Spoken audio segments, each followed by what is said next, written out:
Je n'ai jamais dit à la famille de mon mari que j'étais une avocate spécialisée en droit des successions. Après le décès de mon beau-père, ma belle-mère m'a tendu une renonciation. Signez et partez. Vous n'avez aucune raison d'être ici. Mon mari a ajouté, vous n'avez pas besoin de comprendre quoi que ce soit à ce sujet. J'ai lu un paragraphe. Est-ce que papa vous a dit qu'il m'a appelé il y a 6 mois? Signez et partez. Vous n'avez aucune raison d'être ici. Ma belle-mère a poussé 6 pages sur la table de la salle à manger avec 2 doigts. Nous avions enterré son mari 4 jours plus tôt. J'ai baissé les yeux sur le document, puis je les ai relevés vers Hélène. Bonjour à vous aussi. Personne n'a ri. Ce n'était pas grave. Ce n'était pas vraiment une blague. Hélène était assise en bout de table. Dans le fauteuil habituel de Bob, portant le même cardigan noir qu'elle avait porté au déjeuner funéraire. Denise, la sœur aînée de mon mari, était en face de moi avec un bloc-notes jaune et une tasse de café qu'elle n'avait pas touché. Marc était assis à côté de moi. Cela aurait dû me faire sentir moins seul. Ce ne fut pas le cas. Claire, a-t-il dit doucement. Vous n'avez pas besoin de comprendre quoi que ce soit à ce sujet. J'ai tourné la tête. De tout ce qui a été dit dans cette pièce, c'était la phrase dont je me souvenais le plus clairement. Non pas parce que c'était la plus cruelle, mais parce qu'elle venait de mon mari. J'ai de nouveau regardé la première page. Accord de règlement familial et de consentement. On m'avait dit que nous nous réunissions pour discuter de quelques questions administratives concernant la succession de Bob. Personne n'avait mentionné de signer quoi que ce soit. Denise a tapé son stylo contre la table. Tout le monde a déjà donné son accord. Nous n'attendons que vous. Alors vous avez eu plus de temps que moi avec ce document. C'est standard, a-t-elle dit. Standard pourquoi? Hélène a expiré comme si j'étais une caissière demandant une pièce d'identité alors qu'elle était manifestement assez âgée pour acheter du vin. Votre signature permet à tout d'aller de l'avant. J'ai lu quelques lignes de plus. Il y avait un langage sur le consentement à l'administration. Renonciation aux objections, reconnaissance de certaines hypothèses sur les actifs, puis un paragraphe concernant la participation de Bob dans une petite propriété commerciale à l'extérieur de Westerville. Je me suis arrêté là. Si ce n'est qu'une formalité, pourquoi avez-vous besoin de ma signature? L'expression d'Hélène s'est durcie. Nous venons de l'expliquer. Non, vous m'avez dit de le signer. C'est différent. Marc a bougé à côté de moi. Claire. Papa vient de mourir. Maman n'a pas besoin que vous transformiez cela en une sorte d'argument juridique. Je l'ai regardé à nouveau. L'avez-vous lu? Il n'a pas répondu. Marc. Je l'ai regardé. Ce n'était pas ma question. Denise a laissé tomber son stylo. Oh, pour l'amour de Dieu. Notre avocat l'a préparé. Je me suis tourné vers elle. Et votre avocat vous a dit que je ne devais pas le lire. Il a dit que les choses pourraient être réglées rapidement si tout le monde coopérait. Cela semblait beaucoup plus plausible. Hélène a tapoté le bas de la dernière page. Signé. J'ai presque souri. Non pas que quelque chose soit drôle. C'était l'absurdité pure de se faire dire de ne pas lire un document juridique avant de le signer. Surtout ce document juridique-là. Surtout moi. Je suis revenu à la première page. Est-ce que papa vous a dit qu'il m'a appelé il y a 6 mois? Personne n'a bougé. Marc a été le premier à parler. Papa t'a appelé à quel sujet? Cette question m'a ramené à un mardi après-midi de février. J'étais assise dans ma voiture devant le cabinet de kinésithérapie de ma mère à Dublin, mangeant des amandes dans un petit sac en plastique parce que j'avais encore sauté le déjeuner. Bob a appelé. Nous n'étions pas du genre à nous appeler. Bob et moi nous aimions bien, mais notre relation se limitait principalement à la sauce de Thanksgiving, aux plaintes concernant les Cleveland Browns et à lui me demandant s'il voulait que je regarde n'importe quel appareil qui avait commencé à faire du bruit. Alors quand j'ai vu son nom, j'ai répondu immédiatement. Et Bob, tout va bien? Probablement. C'était tout Bob. Une réponse d'un mot capable de vous inquiéter plus qu'une explication de 5 minutes. Puis il a demandé, que se passe-t-il si quelqu'un signe quelque chose et n'est plus sûr plus tard de ce qu'il a signé? Quel genre de quelque chose? De la paperasse. Très utile, a-t-il gloussé. Puis il est devenu silencieux. Il m'a posé des questions sur la modification d'un testament, les procurations, les transferts entre parents et enfants adultes. Puis il a demandé si une personne pouvait être témoin d'une signature après que le document ait déjà été signé. C'est à ce moment-là que j'ai arrêté de manger des amandes. Bob, est-ce que cela implique Marc ou Denise? Une pause, peut-être. Alors je ne peux pas être votre avocate. Je ne vous demande pas de l'être. S'il y a un conflit familial qui se prépare, vous avez besoin de quelqu'un d'indépendant. Je ne veux accuser personne de quoi que ce soit tant que je ne sais pas si je ne suis pas juste un vieil homme paranoïaque. Je me souviens avoir fermé les yeux une seconde. Bob avait 78 ans, encore assez vif pour gagner au cribbage et rappeler à tout le monde quand les impôts fonciers étaient dus. Mais l'âge fait quelque chose de cruel à la confiance. Parfois, les gens commencent à se demander si une préoccupation légitime n'est pas simplement la preuve qu'ils vieillissent.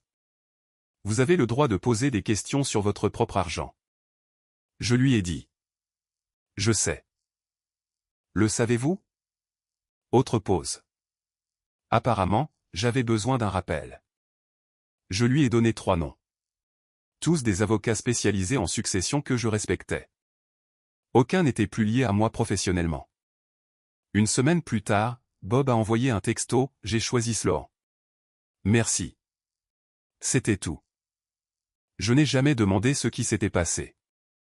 De retour à la table d'Hélène, Marc me fixait. Pourquoi papa te demanderait-il des informations sur les successions? Il n'y avait pas de façon dramatique de répondre à cela, alors je n'ai pas essayé.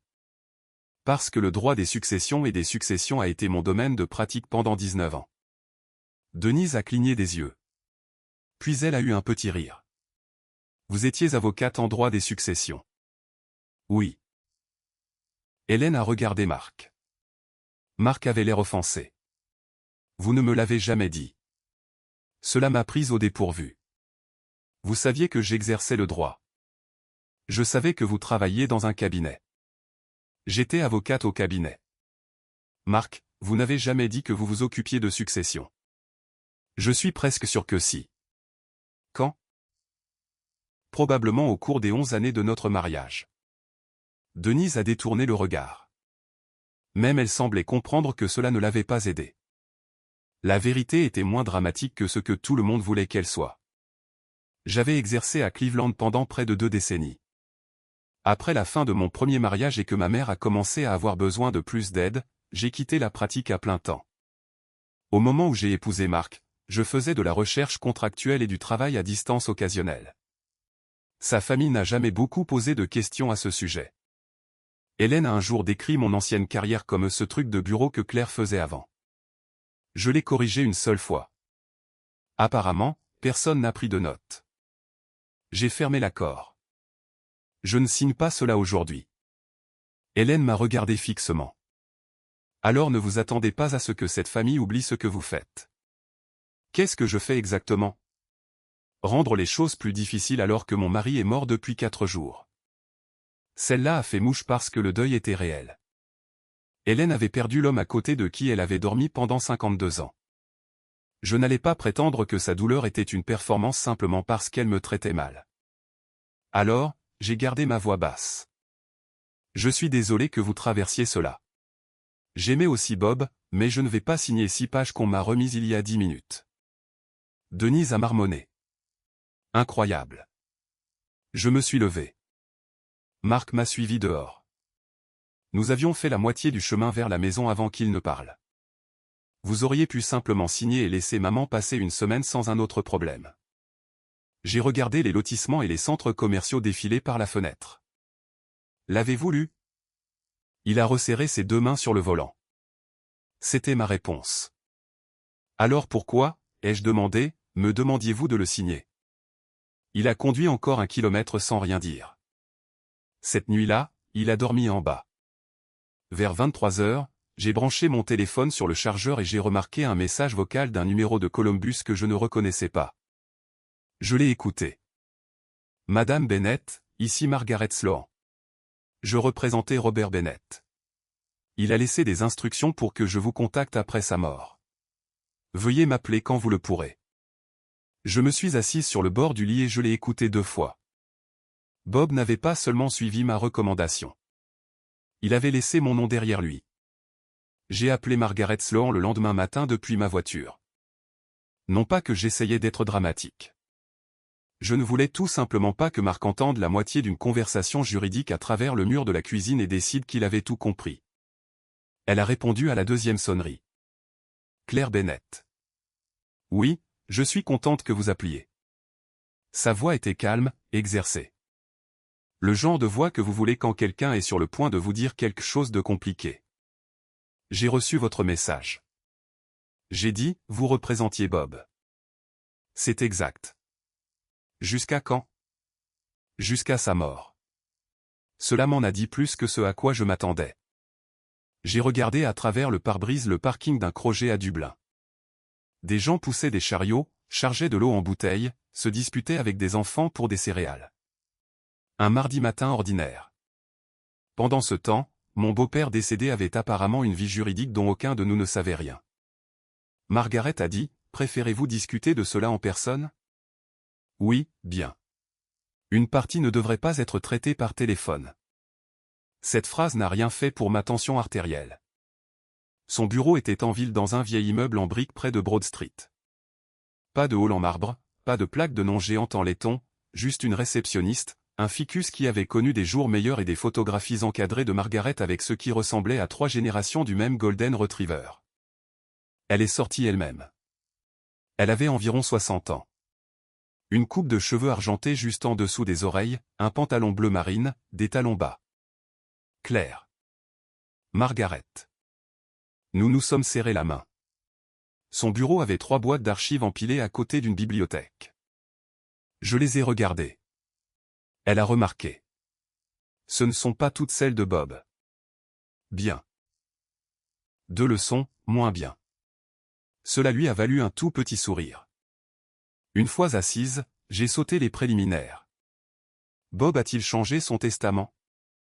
Oui. M'a-t-il laissé quelque chose? Margaret m'a regardé par-dessus ses lunettes. Si par quelque chose vous entendez une fortune cachée. Non. J'ai ri malgré moi. Dieu merci. Ce n'est pas la réaction que j'obtiens habituellement. J'ai eu assez de surprises cette semaine. Elle a croisé les mains. La principale préoccupation de Bob était Hélène. Il voulait qu'elle soit protégée financièrement pour le reste de sa vie. Cela lui ressemble. En effet. Il ne faisait pas confiance à Denise. Margaret a fait une pause. C'est plus compliqué. Bien sûr que ça l'était. L'argent de famille est presque toujours plus compliqué que ce que l'on voudrait. Margaret a expliqué que Bob lui avait apporté plusieurs années de relevés bancaires. Au fil du temps, environ 140 000 $ étaient allés à Denise. Des chèques directs, une aide hypothécaire, quelques transferts plus importants. J'ai grimacé. Cela semble mauvais quand on dit le chiffre d'un seul coup. C'est vrai, a dit Margaret. Mais une grande partie n'était pas irrégulière. C'était important. Bob avait toujours aidé Denise. Après son divorce, quand elle a failli perdre sa maison, Bob a couvert 2 paiements hypothécaires. Quand sa chaudière est tombée en panne en janvier, il a payé pour cela aussi. Il avait même aidé avec les frais de scolarité de son fils pendant quelques semestres. Il s'en plaignait. Puis il écrivait le chèque. C'était Bob. Alors, qu'est-ce qui l'inquiétait, ai-je demandé. Des transactions ultérieures. Margaret a ouvert un dossier. Elle ne m'a encore rien tendu. L'une concernait sa participation dans un immeuble commercial. Une autre concernait une autorisation qu'il ne se souvenait pas clairement d'avoir signée. Je me suis reculé. Pensait-il que Denise avait imité sa signature? Il n'a jamais dit cela. Qu'a-t-il dit? Qu'il n'était plus certain que chaque document qu'on lui présentait correspondait à ce qu'il croyait avoir accepté. C'était une façon très Bob de n'accuser personne tout en s'inquiétant pour tout le monde. J'ai pensé à cet appel téléphonique. La façon dont il avait dit « Je ne veux accuser personne tant que je ne sais pas si je ne suis pas juste un vieil homme paranoïaque ». Pourquoi n'a-t-il rien dit à Hélène? Margaret a pris un bloc-notes. Il a écrit quelque chose à ce sujet. Elle a trouvé une page et a lu ses notes. Si je le dis à Hélène avant de savoir ce qui est vrai, elle appellera Denise. Alors nous aurons une guerre de famille pour quelque chose sur lequel je pourrais avoir tort. J'ai fermé les yeux une seconde. Cela lui ressemblait exactement. Pas secret. Prudent. Peut-être trop prudent. Qu'a-t-il changé? Margaret s'est penchée en arrière. Pas autant que votre famille ne le suppose probablement. Elle m'a dit que Bob avait remplacé Mark en tant que son représentant personnel désigné par un fiduciaire indépendant. Cela a attiré mon attention.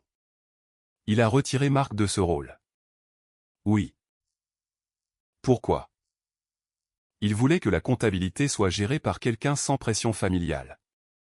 Assez juste. Il a également mis à jour l'arrangement fiduciaire protégeant Hélène. Hélène continuerait à avoir le soutien que Bob avait prévu. Mark et Denise restaient bénéficiaires. Personne n'avait été déshérité de façon spectaculaire. Personne n'avait été secrètement couronné roi. Et moi, ai-je demandé? Margaret a hoché la tête. Vous avez un rôle de supervision limité dans le cadre de la fiducie. Je l'ai regardé fixement. Pourquoi? Parce que Bob l'a demandé. Cela ne répond pas à ma question. Cette fois, Margaret a souri. Il a dit que vous étiez la seule personne impliquée qui n'avait pas besoin de l'argent. J'ai expiré. C'est à la fois flatteur et insultant. Je lui ai dit quelque chose de similaire. J'ai baissé les yeux sur mes mains. Il ne me l'a jamais dit. Non. Pourquoi pas? Je suppose qu'il pensait que vous le dire vous mettrait mal à l'aise. Il avait raison. L'expression de Margaret s'est adoucie. Il faisait confiance à votre jugement. C'était plus difficile à entendre que ce à quoi je m'attendais. Bob n'était pas affectueux dans ses discours. Il réparerait votre porte de garage. Il remplirait votre réservoir d'essence s'il empruntait votre voiture. Il se présenterait 20 minutes en avance avec une lampe de poche. C'était sa façon d'aimer les gens. Je me suis éclairci la gorge. Donc, l'accord d'Hélène est problématique. Je ne le signerai pas. Moi non plus. Cela a aidé. Est-il basé sur l'ancien plan? Margaret a hoché la tête. Au moins en partie. Donc ils ne savent peut-être pas qu'il a changé les choses. Correct. Je suis resté assise un moment. Puis j'ai demandé, Mark est-il au courant de tout cela? Pas de ma part. Cette réponse est restée avec moi tout l'après-midi. Quand je suis rentré à la maison, Mark était dans la cuisine en train de réchauffer des restes de poulet. Il avait l'air fatigué. Moi aussi. Où étiez-vous? A-t-il demandé. À une réunion avec Margaret Sloan. Sa fourchette s'est arrêtée à mi-chemin de son assiette. L'avocate de papa. Oui. Que voulait-elle expliquer? Ce que papa a changé. Il s'est appuyé contre le comptoir. Combien vous a-t-il laissé? C'est sorti trop vite. Je n'ai pas répondu tout de suite. Puis j'ai dit, rien. Ses épaules sont tombées juste un peu, mais je l'ai vu. Et une fois que vous voyez quelque chose comme ça, vous ne pouvez pas l'oublier. Il ne m'a pas laissé d'argent, Mark. Je n'ai pas dit ça. Vous n'aviez pas besoin de le faire. Il avait l'air irrité maintenant. Claire, allez. Non, vous m'avez posé la première question qui vous est venue à l'esprit. Qu'est-ce que j'étais censé demander? Que diriez-vous de savoir si votre mère est protégée? Cela l'a fait taire. Elle l'est. J'ai dit. Papa s'en est assuré. Il a hoché la tête. D'accord. Mais il a aussi ordonné une comptabilité indépendante de certaines transactions impliquant Denise. Son visage a de nouveau changé. Ça y est. Quoi? C'est ce que font les avocats. J'ai vraiment ri. Excusez-moi. Vous prenez un problème familial et vous en faites une affaire. Votre père a engagé l'avocat. Papa a tout le temps aidé Denise. Je sais. Alors pourquoi fouille-t-il dans sa vie? Ils ne le font pas. Ils examinent ses transactions. Vous savez ce que je veux dire? Non, Mark. Je commence à penser que non. Il a fait les 100 pas dans la cuisine. Denise était dans une mauvaise passe après le divorce. Je le sais aussi. Papa lui a donné de l'argent. Oui. Alors, peut-être que tout le monde pourrait arrêter d'agir comme si elle avait dévalisé une banque. Je n'agis comme rien du tout. Margaret a spécifiquement dit que de nombreux transferts étaient légitimes. Alors que cherche-t-il? C'est à cela que sert une comptabilité. Il a secoué la tête. Incroyable. Je l'ai observé pendant une seconde. Pourquoi êtes-vous si contrarié? Je ne le suis pas. Il l'était. Je ne savais juste pas encore pourquoi. Ce soir-là, Hélène a appelé 2 parents avant le dîner et 3 autres après. Le jeudi, la cousine de Marc, Suzanne, lui avait envoyé un texto demandant si j'essayais de prendre le contrôle de la succession de Bob. Une tante, qui m'envoyait normalement des photos de ses roses, a soudainement cessé de répondre. Apparemment, j'étais devenu un coup d'état juridique en chaussures sensées. Puis Margaret a envoyé les documents de la succession par courriel. Je les ai ouverts à mon bureau. La première chose que j'ai remarquée n'était pas le langage. C'était la date. Le testament sur lequel l'accord d'Hélène semblait s'appuyer avait été signé 2 ans plus tôt. Le document sur mon écran avait été exécuté 4 mois avant la mort de Bob. J'ai appelé Margaret. Hélène ne sait pas, n'est-ce pas? Non. Denise non plus. Elle le saura demain. J'ai regardé vers le salon où Marc regardait la télévision avec le volume trop fort. Demain, sa famille allait apprendre que Bob avait changé plus que de la paperasse. Il avait changé qui avait le contrôle des questions. Personne ne s'est réuni dans une pièce lambrissée d'acajou pendant qu'un avocat lisait de façon dramatique le testament de Bob. La vraie vie est rarement aussi prévenante. Nous nous sommes rencontrés dans une salle de conférence au 6e étage de l'immeuble de Margaret sous des lumières fluorescentes avec un plateau de muffins de supermarché que personne n'a touché. Hélène est arrivée avec Denise. Marc et moi sommes venus séparément, ce qu'il détestait clairement. « Vous auriez pu venir avec moi » a-t-il dit près des ascenseurs. J'aurais pu. C'est tout ce que je lui ai donné. Margaret a présenté Daniel Reeves, le fiduciaire indépendant que Bob avait nommé. Daniel avait la fin de la cinquantaine avec des lunettes de lecture accrochées à son col de chemise et l'expression patiente d'un homme qui avait passé des décennies à expliquer aux familles que le fait d'être parent avec quelqu'un ne faisait pas de vous leur comptable. Hélène s'est assise. « Pouvons-nous en finir s'il vous plaît ?» Margaret a hoché la tête. C'est le but. Denise m'a jeté un coup d'œil. Je pouvais dire ce à quoi elle s'attendait. Une bombe. Bob avait laissé l'immeuble à Claire. Bob avait secrètement donné la moitié de la succession à Claire. Bob avait récompensé sa belle-fille tout en trahissant ses propres enfants. Au lieu de cela, Margaret a passé les 20 minutes suivantes à expliquer un plan successoral qui était presque agressivement raisonnable. Hélène restait protégée. Les arrangements pour la maison étaient essentiellement inchangés. Son soutien financier continuait à travers la structure que Bob avait créée. Marc et Denise restaient bénéficiaires. Personne n'avait été déshérité. Personne n'avait été remplacé par moi. Quand Margaret a terminé cette partie, Denise a froncé les sourcils. Alors, qu'a-t-il changé exactement? Daniel a répondu. L'administration et la surveillance. Qu'est-ce que cela signifie? Cela signifie que je gérerai certaines questions de succession et de fiducie de manière indépendante. Denise l'a regardé fixement. Vous? Oui. Pourquoi? Parce que votre père m'a nommé. Marc s'est penché en avant. Papa m'avait initialement chargé de cela. C'est vrai, a dit Margaret. Il l'a changé. J'ai regardé Marc. Son visage est devenu immobile. C'était le premier moment où j'ai compris que cela le blessait d'une manière que l'argent ne pouvait pas. Bob n'avait pas enlevé un héritage. Il avait enlevé la confiance. Denise a croisé les bras. Et qu'est-ce que Claire a à voir avec tout cela? Margaret a expliqué mon rôle de supervision limité en anglais simple. Je ne gérais pas la fiducie. Je ne contrôlais pas l'argent d'Hélène. Je ne décidais pas qui obtenait quoi.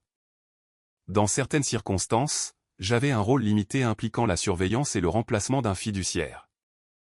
Hélène m'a regardé. Vous étiez au courant de cela. Pas avant hier. Pratique. Pour qui?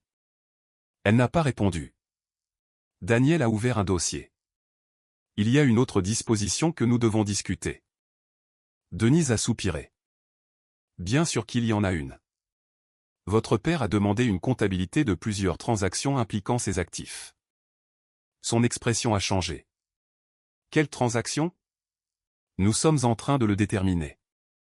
Donc, un étranger va fouiller dans les comptes bancaires de papa. Daniel n'a pas réagi à l'insulte. Votre père m'a chargé de les examiner. Mon père n'aurait jamais voulu que quelqu'un fouille dans ses finances. Margaret a parlé avant que Daniel ne puisse le faire. Denise, il a signé les instructions. Cela a calmé la pièce pendant environ 3 secondes. Puis Hélène a dit, Bob donnait de l'argent à Denise tout le temps. Je comprends.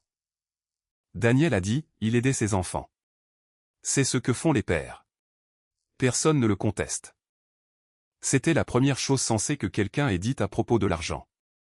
Au cours des semaines suivantes, la comptabilité de Daniel a commencé à séparer des choses qui n'auraient jamais dû être regroupées.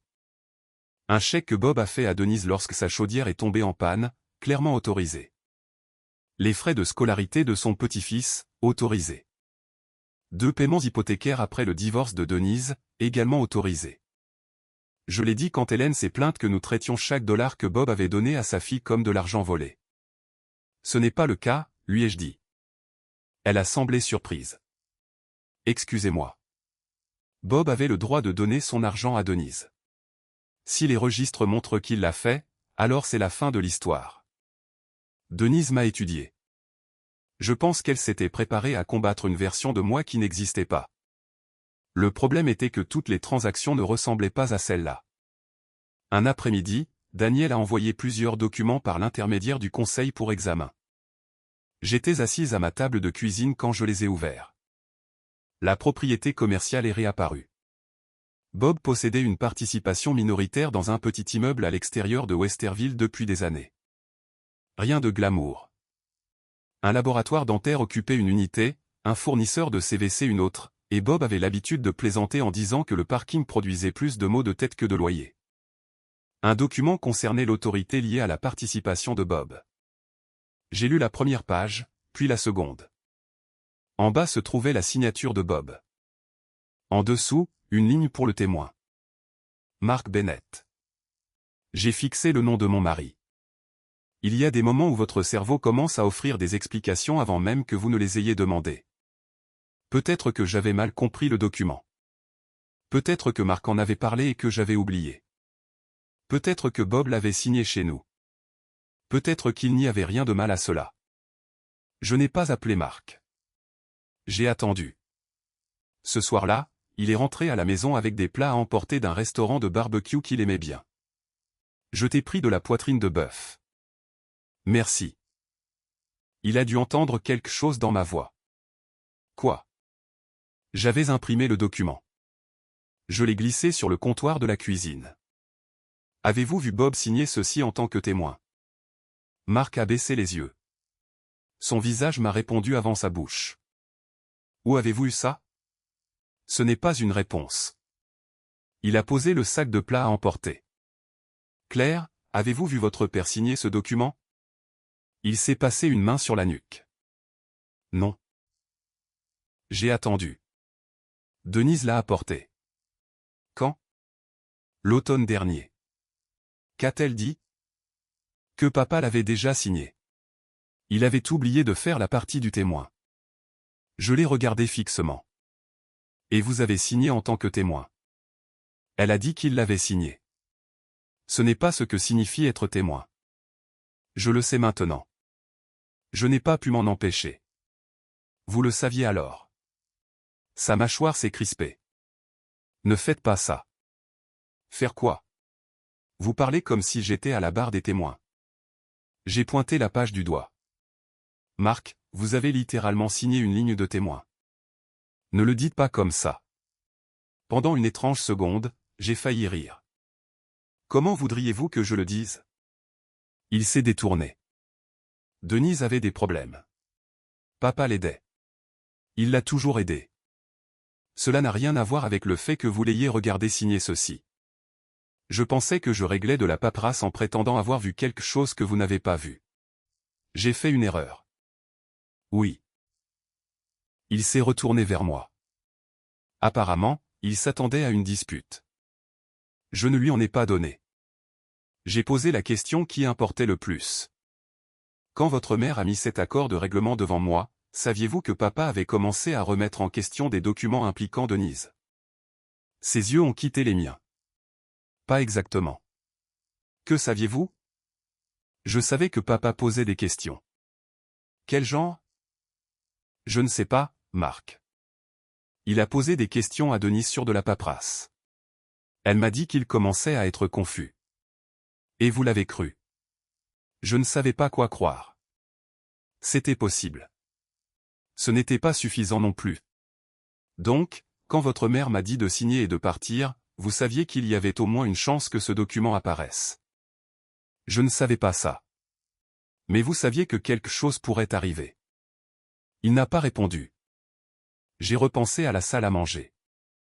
Hélène tapotant la ligne de signature. Denise disant que tout le monde m'attendait. Marc disant que je n'avais pas besoin de comprendre. Soudain, son impatience avait l'air différente. Vous en saviez assez pour savoir que je ne devais pas signer cet accord sans le lire. Claire, si cela se transforme en une énorme bataille juridique, Denise pourrait tout perdre. Je l'ai regardé. C'était ça. Pas un complot, pas un plan directeur, quelque chose de beaucoup plus ordinaire. Il avait peur. Et il a décidé que j'étais la personne la plus sûre à qui faire payer cette peur. Alors, vous avez décidé que je pouvais perdre quelque chose à la place. Son front s'est plissé. De quoi parlez-vous? Vous n'alliez pas perdre d'argent. Je ne parlais pas d'argent. Il est devenu silencieux. J'ai ramassé le document. J'ai besoin que vous compreniez quelque chose. Je ne suis pas votre avocate. Je ne suis pas l'avocate de Denise. Et je ne vais pas vous aider à expliquer cela. Je ne vous l'ai pas demandé. Non, vous m'avez demandé de signer quelque chose pour que personne n'ait à expliquer quoi que ce soit. Ce n'est pas juste. Peut-être que ce n'était pas tout à fait juste. J'étais assez en colère pour savoir que je ne devais pas prétendre comprendre tous les motifs qu'il avait eus. Mais je comprenais le résultat. Quand sa famille avait eu besoin de quelqu'un pour absorber le malaise, Marc m'avait regardé. Parce que j'étais raisonnable. Parce que je me calmais habituellement. Parce que je ne faisais pas de scène. Parce que, quelque part en cours de route, être l'épouse raisonnable était devenu une permission de me traiter comme celle qui était sacrifiable. Cette nuit-là, je suis monté tôt. Marc a suivi 10 minutes plus tard. Claire, pouvons-nous parler? Pas ce soir. Vous ne pouvez pas simplement m'ignorer. Je l'ai regardé un instant. Puis j'ai fermé la porte de la chambre, et pour la première fois en 11 ans de mariage, j'ai tourné le verrou. 3 jours après avoir verrouillé la porte de la chambre, l'avocat de Denise a envoyé une lettre se demandant si je devais avoir un rôle quelconque dans la fiducie de Bob. Hélène m'a appelé avant même que j'aie fini de la lire. Eh bien, a-t-elle dit, on dirait que Bob ne vous faisait pas autant confiance que vous le pensiez. J'étais dans la buanderie avec une des chaussettes de Marc à la main. Il y a des moments dans la vie où le décor refuse de coopérer avec le drame. Je n'ai jamais dit que Bob me faisait plus confiance qu'à n'importe qui d'autre. Vous avez certainement agi comme si c'était le cas. Non, Hélène. J'ai refusé de signer quelque chose que je n'avais pas lu. Et regardez ce que ça a déclenché. J'ai posé la chaussette. Qu'est-ce que vous pensez que j'ai déclenché exactement? Toute cette enquête. Des gens qui fouillent dans nos comptes. Denise qui doit expliquer chaque chèque que son père lui a jamais fait. Bob a demandé la comptabilité avant de mourir. Silence. Hélène avait déjà entendu cela. Elle préférait simplement les versions de la réalité où il était plus facile de me blâmer. Finalement, elle a dit, l'avocat de Denise dit que vous avez un conflit d'intérêts. Il a peut-être raison sur une partie de cela. Cela l'a arrêté. Quoi? J'ai dit, il a peut-être raison. Elle n'avait clairement aucune réponse préparée pour un accord. Je lui ai dit que je devais parler avec Margaret et j'ai mis fin à l'appel. Margaret était moins alarmée que moi. Nous nous sommes rencontrés cet après-midi-là. Peuvent-ils me retirer, ai-je demandé. Ils peuvent contester votre participation. Savoir s'ils réussiraient est une autre question. Parce que je suis marié à Marc. Plus précisément parce que Marc est un bénéficiaire et que sa conduite peut maintenant croiser une transaction contestée. J'ai regardé le bloc-notes entre nous. C'était étrange. 6 mois plus tôt, je ne savais pas que Bob avait l'intention de me donner un rôle quelconque. Maintenant, la possibilité de perdre une partie de ce rôle me semblait personnelle. Non pas parce que je voulais l'autorité, mais parce que Bob avait fait un choix, et je ne voulais pas que Denise le réécrive simplement parce qu'elle n'aimait pas ce choix. Margaret a dû lire quelque chose sur mon visage. Bob savait que vous étiez marié à Marc quand il vous a nommé, Claire.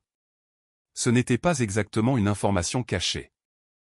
J'espère bien, mais la validité et la prudence sont deux questions différentes. Si les intérêts de Marc deviennent contraires à ceux de la fiducie, il peut y avoir des décisions auxquelles il serait plus propre que vous ne participiez pas. Est-ce que se retirer dans ces domaines protégerait le processus? Oui. Alors je me retire. Margaret a fait une pause. Vous ne voulez pas y réfléchir? Je viens de le faire. Vous comprenez? Denise appellera ça une victoire. Denise appelle le fait de trouver une place de parking proche une victoire. Margaret a souri. Je suis sérieuse. Moi aussi. Si ma participation leur donne une excuse pour attaquer le processus au lieu de répondre aux questions, je n'ai pas besoin de participer à ces décisions. C'était la différence que personne dans la famille de Marc ne semblait comprendre. Je n'essayais pas de gagner la succession de Bob. Il n'y avait rien dedans que je voulais. 2 jours plus tard, Denise a appelé, pas envoyé de texto. Appelé. Pouvons-nous nous rencontrer? Pourquoi? Parce que chaque conversation n'a pas besoin de 6 avocats. Il n'y a pas 6 avocats. Vous savez ce que je veux dire. Malheureusement, oui. Nous nous sommes rencontrés dans un panerai à mi-chemin entre nos maisons. Denise était déjà là avec un café quand je suis arrivé. Pas d'Hélène, pas de Marc, pas de bloc-notes. Elle avait l'air fatiguée. Vraiment fatiguée. Pendant les 10 premières minutes, nous avons à peine parlé de Bob. Denise a parlé de son divorce. Je connaissais la version générale. Je ne connaissais pas les détails humiliants. Son ex-mari avait gardé la petite entreprise qu'ils avaient bâtie ensemble. Le règlement n'avait pas été comme elle l'attendait. Elle avait refinancé la maison exactement au mauvais moment. Puis elle avait passé près d'1 an à faire semblant que tout allait bien parce que son fils vivait encore avec elle. Savez-vous ce que c'est, a-t-elle dit, d'avoir 55 ans et d'appeler son père parce que votre hypothèque est due? J'ai remué mon café. Non. Je détestais ça. Je vous crois. Elle a semblé presque irritée par cette réponse. Je ne le volais pas. Je n'ai pas dit que vous le faisiez. Tout le monde me traite comme si j'avais vidé ses comptes. Ils ne le font pas. Un étranger fouille dans des années de ma vie. Il fouille dans les comptes de Bob. Vous savez ce que je veux dire. Cette phrase était apparemment de famille. Denise s'est penchée plus près. Papa allait m'aider avec la propriété de toute façon.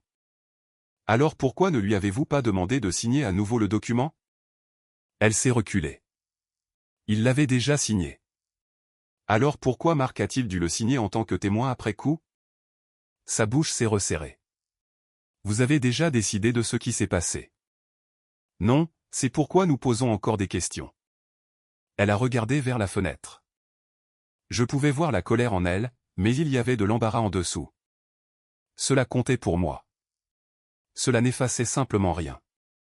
Je me noyais, Claire. Je comprends cela. Non, vous ne comprenez pas. Vous avez raison. Je ne sais pas ce que votre divorce a ressenti. Je ne sais pas ce que cela a fait d'appeler Bob pour de l'argent. Elle m'a regardé. Mais je sais ce que la honte ressent. J'ai dit, et la honte ne transforme pas la signature de quelqu'un d'autre en la vôtre. Son visage a changé. Je n'ai jamais imité la signature de papa. Je n'ai pas dit que vous l'aviez fait. Vous l'avez insinué. Non. J'ai demandé pourquoi vous ne lui aviez pas fait signer les papiers correctement s'il était d'accord avec cela.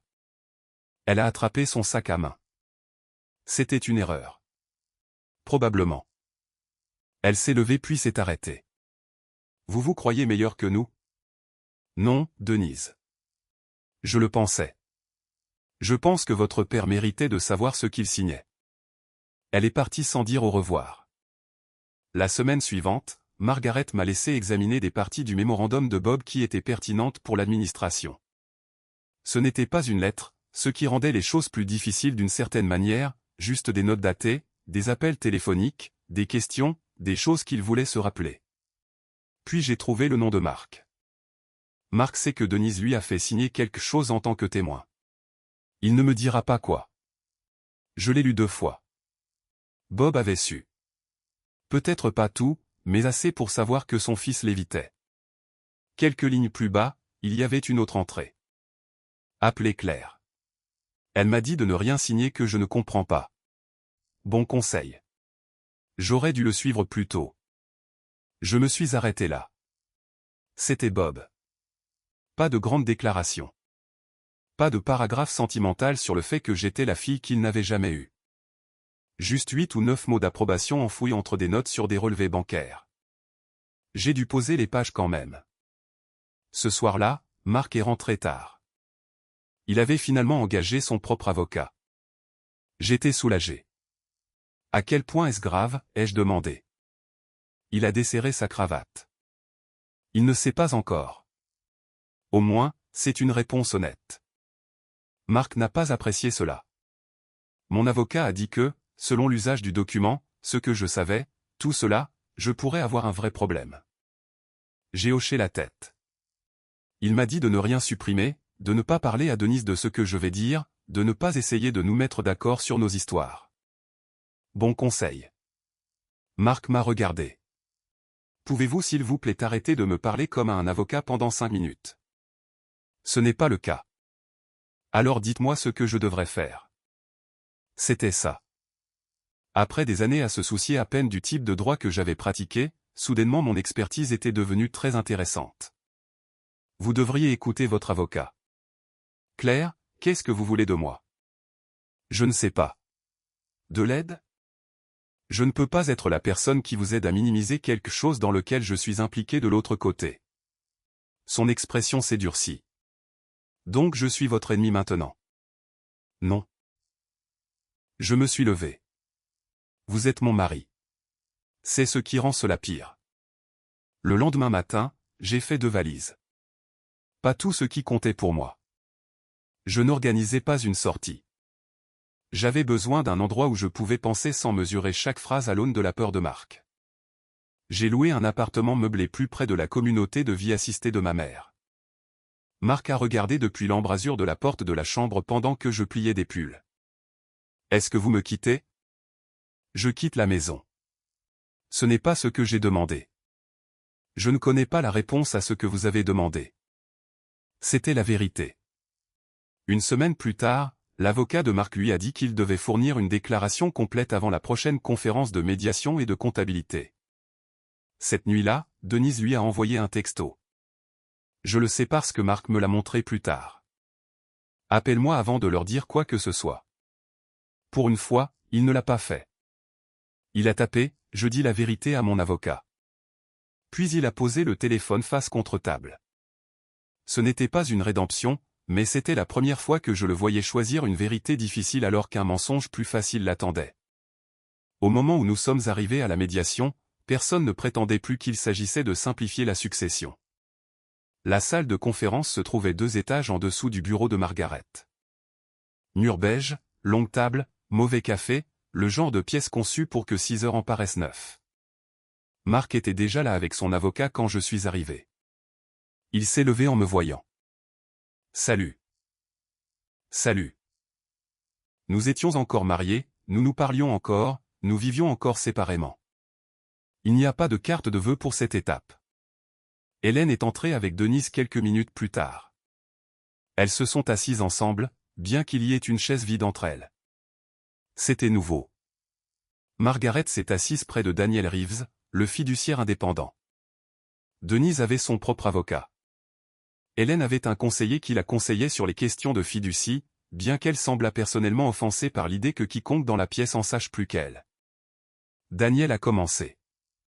Il a rappelé à tout le monde que le but n'était pas de punir qui que ce soit.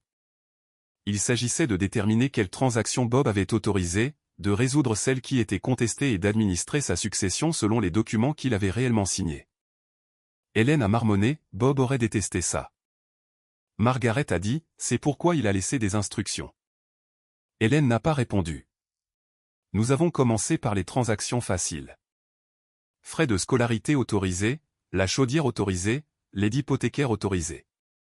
Plusieurs chèques que Bob avait fait directement à Denise. Aucune contestation.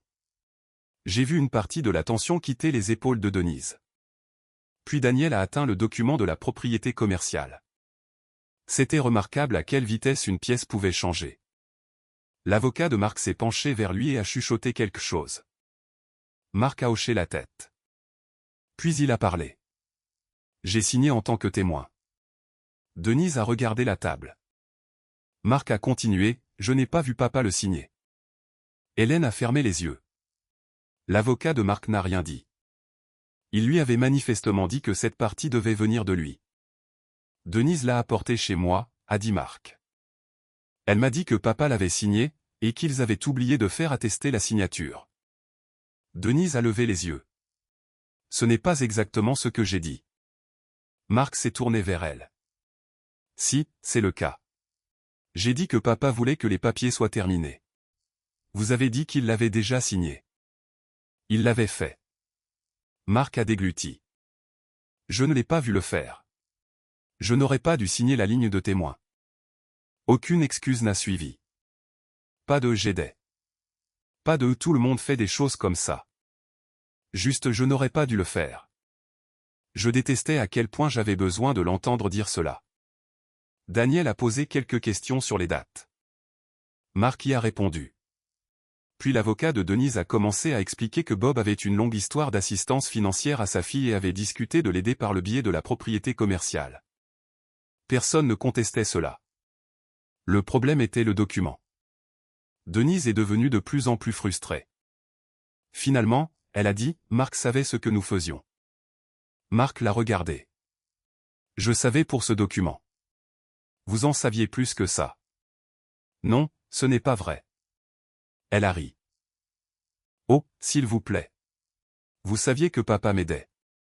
Tout le monde le savait. Vous saviez à quoi servait la propriété. Je savais ce que vous m'aviez dit. Denise s'est tournée vers Daniel. Il agit comme si je m'étais présenté chez lui avec un mystérieux morceau de papier. Nous avons parlé de ces choses. L'avocat de Marc est intervenu. Les conversations générales sur le soutien financier de votre père ne sont pas la même chose que la connaissance d'une transaction spécifique. Denise a pointé du doigt Marc. Il savait. Marc a secoué la tête. Je ne savais pas. Si, vous saviez. Et puis avant que je puisse dire quoi que ce soit, Hélène a parlé. Oui, Denise. Il ne savait pas. Tout le monde l'a regardé. Denise a cligné des yeux. Maman, ne me dis pas maman. La voix d'Hélène était basse. Ton frère a fait une chose stupide. Ne le rends pas responsable de tout ce que tu as fait. Denise l'a regardé fixement. Vous prenez son parti maintenant. Je dis la vérité. Vous saviez que papa m'aidait. Oui. Vous saviez que j'avais accès au compte. Oui. Alors ne restez pas assise là à faire comme si. Je savais que vous aviez accès parce que votre père vous l'avait donné pour certaines choses. La bouche d'Hélène s'est resserrée. Je ne savais pas tout ce que vous faisiez. C'était la première vraie fissure entre elles. Non pas parce qu'Hélène avait soudainement découvert la moralité.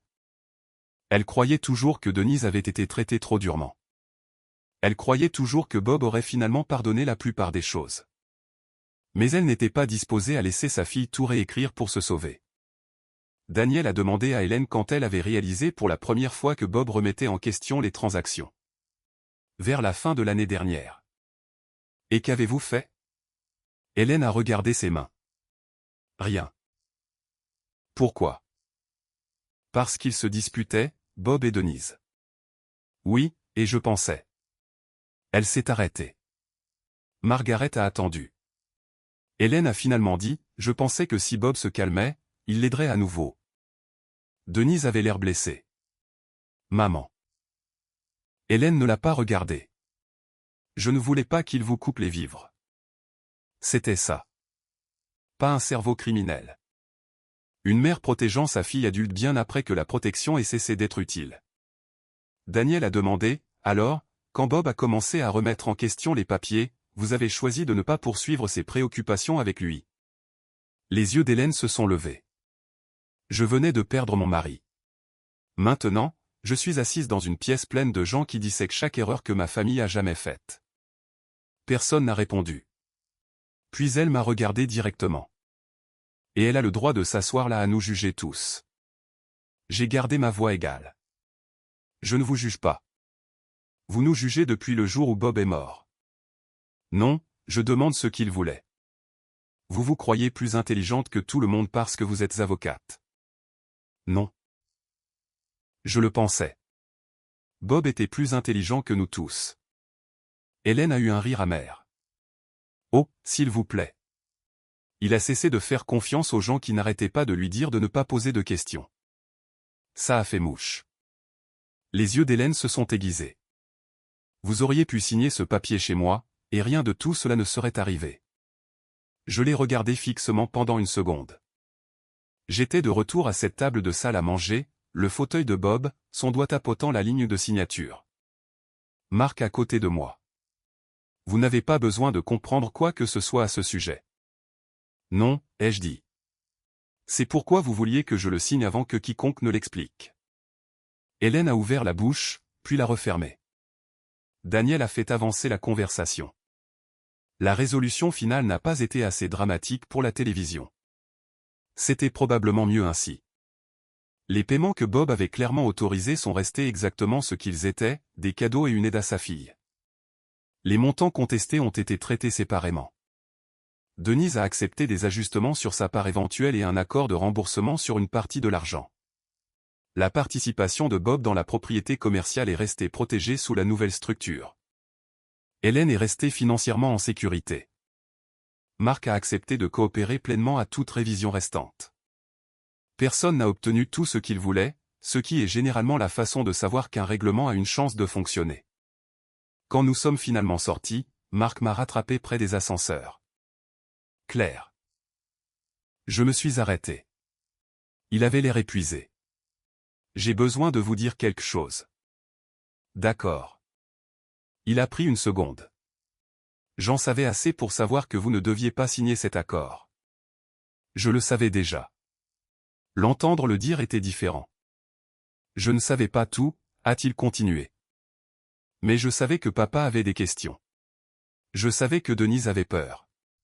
Je savais que si vous commenciez à lire, vous poseriez des questions que personne ne voulait poser. Alors pourquoi l'avez-vous fait? Il a regardé le sol. Parce que vous décevoir était plus facile que de leur tenir tête. Je n'ai rien dit. Il m'a regardé de nouveau. Je savais que vous seriez en colère, mais je pensais que vous finiriez par comprendre. Cela faisait presque plus mal. Depuis combien de temps est-ce vrai? Il savait exactement ce que je voulais dire. Pas la succession, nous. Il n'a pas répondu. L'ascenseur est arrivé. Aucun de nous n'est monté. Finalement, Marc a dit, pouvons-nous rentrer à la maison? Pendant une seconde stupide, une partie de moi voulait dire oui. 11 ans ne disparaissent pas parce que vous êtes en colère. Ma cuisine me manquait, mon oreiller, le café du dimanche avec lui. Les morceaux ordinaires d'un mariage ne cessent pas de vous appartenir simplement parce que le mariage est en difficulté. Vous pouvez, ai-je dit. Il a froncé les sourcils. Qu'est-ce que cela signifie? Cela signifie que vous rentrez à la maison. Je retourne à l'appartement. Son visage est tombé. J'ai dit la vérité. Vous l'avez fait. Que suis-je censé faire d'autre? Je l'ai regardé. Continuez à le faire. Il a attendu.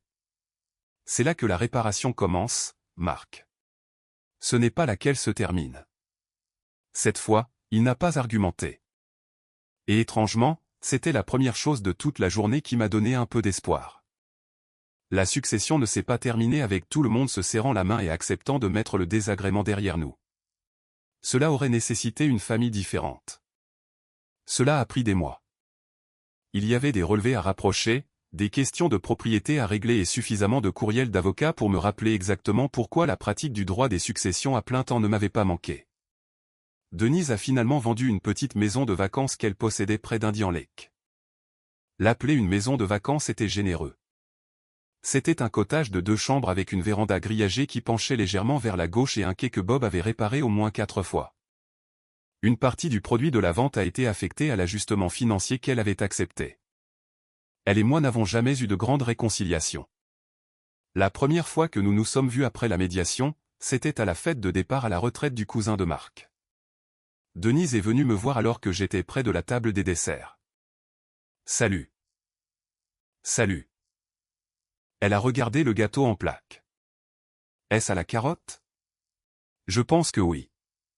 Je déteste le gâteau aux carottes. » Je me souviens. C'était notre conversation. Et franchement, c'était un progrès. Hélène était plus difficile. Elle ne s'est jamais excusée de m'avoir présenté cet accord. Elle n'a jamais admis qu'elle avait eu tort de me dire que je n'avais rien à faire là.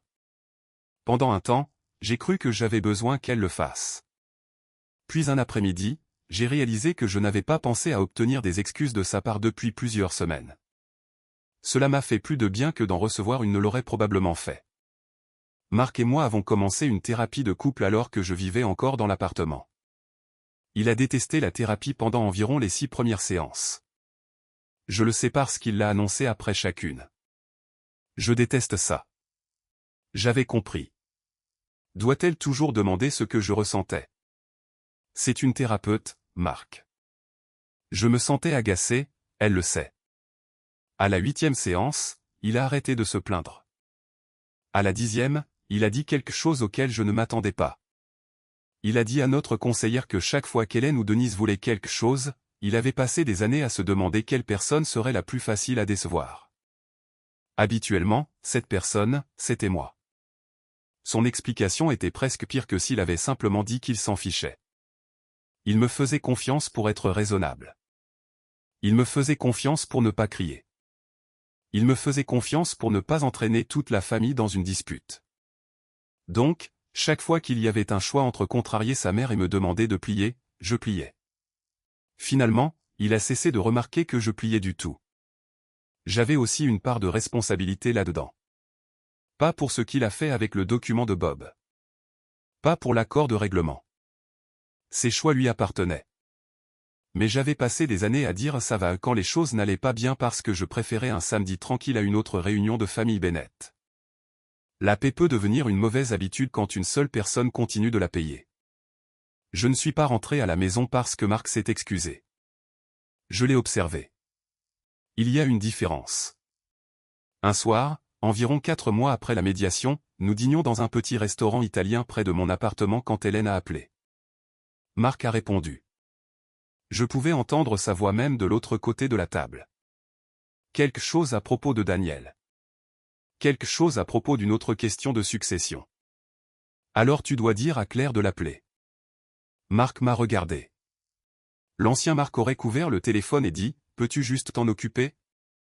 Au lieu de cela, il a dit, « Maman, parle à ton avocat. » La voix d'Hélène est devenue plus forte. Claire comprend cela mieux que quiconque.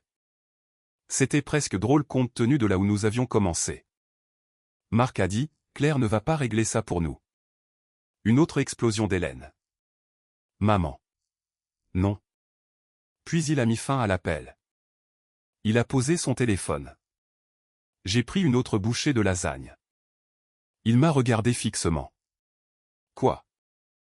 Rien. Vous souriez. Non, je ne souris pas. Absolument que si. Mangez votre dîner. C'était une petite chose.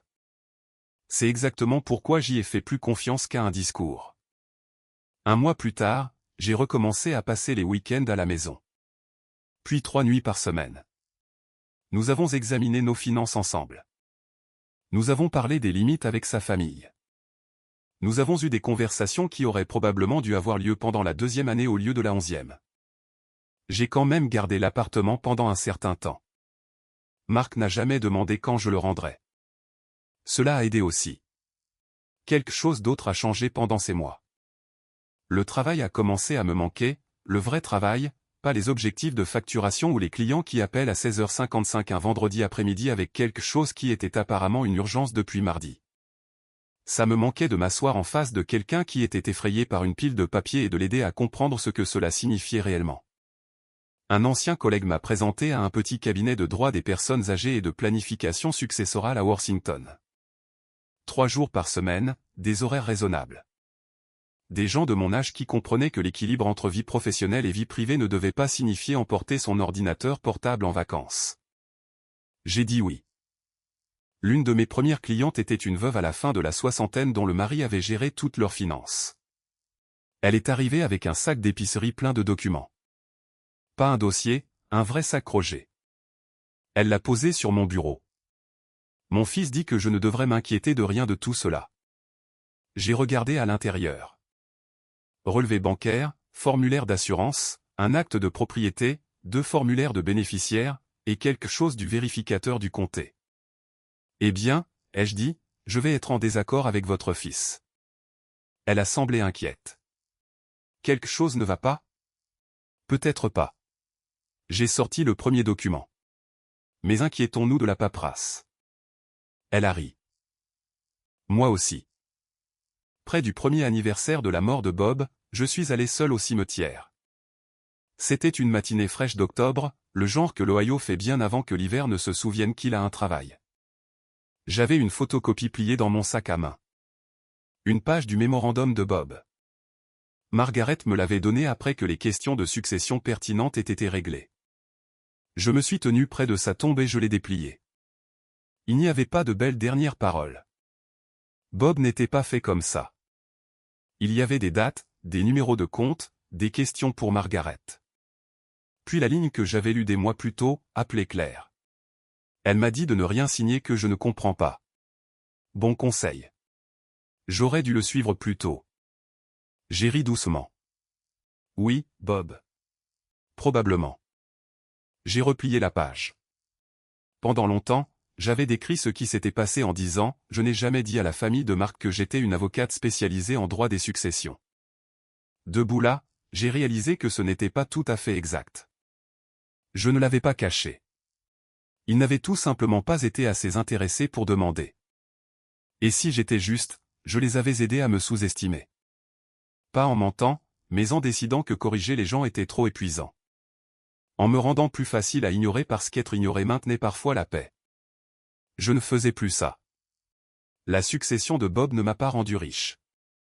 Denise n'est pas allée en prison. Hélène n'a pas soudainement décidé que j'étais la fille qu'elle avait toujours voulu. Et Marc et moi ne sommes pas sortis de la thérapie comme par magie réparée. La vie était moins coopérative que cela. Mais Denise a dû rendre des comptes sur ce qu'elle avait fait. Hélène a dû vivre avec le fait que protéger sa fille avait contribué à aggraver le problème. Marc a dû cesser d'appeler l'évitement de la loyauté, et j'ai dû admettre qu'être la personne raisonnable dans une famille ne signifiait pas se porter volontaire pour être la personne que tout le monde pouvait ignorer. 4 jours après la mort de Bob, Marc s'était assis à côté de moi à la table de la salle à manger d'Hélène pendant qu'elle poussait cet accord vers moi. J'avais commencé à lire, et mon mari avait dit « Vous n'avez pas besoin de comprendre quoi que ce soit à ce sujet. » Il avait raison sur une chose. Il y avait quelque chose dans cette pièce que je ne comprenais pas.